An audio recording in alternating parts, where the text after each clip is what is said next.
the biggest thing with him trying to air quote put himself out there and show where we've been being used by the record labels and DSPs, digital streaming platforms, for those that don't understand the acronym, DSPs and everything else, I call that a dog whistle. This is no different than when you got somebody who we know damn well could care less about what's going on in the black community, but they'll throw up some famous slaves like the way the cops treat us and the way that housing discriminates us like that. But what you didn't tell us is you want us to go into unified banking, and this unified banking is going to go and demonetize us.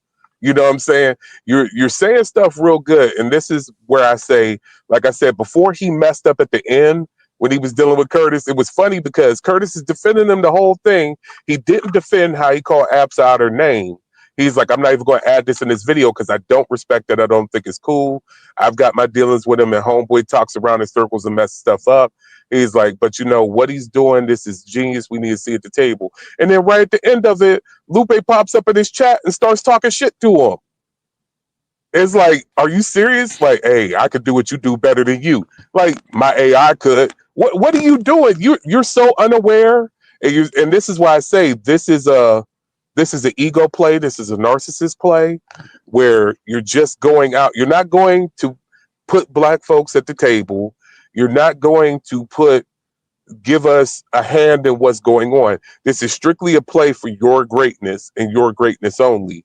Because the fact of the matter is, even while being defended, you were still on the defensive to the point of being insulting. And this is craziness to me because it lets me know this isn't to add and make something great for us and put us on. This is strictly a you and you only thing. And you don't care who you hurt or sell out in the process. Because I'm looking at the biggest thing ever. You've watched sci-fi and horror movies like I watch sci-fi and horror movies. The biggest thing ever is when the machine becomes aware and does its thing, whether this is Matrix, whether it's the Terminator or whatever.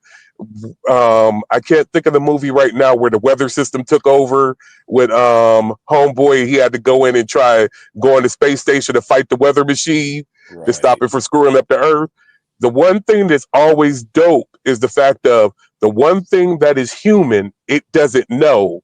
So therefore you could go and shut it down because of this, or you could prove that it isn't this because you have the human factor there. So you're going to eliminate the human factor, and namely our human factor, from all of this because you're training us up and making it up.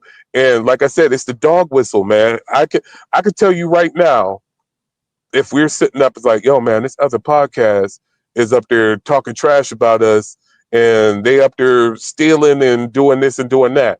I didn't tell you that literally some of our topics I was stealing from them and was going off it. And I went and messaged that dude and called him a bitch.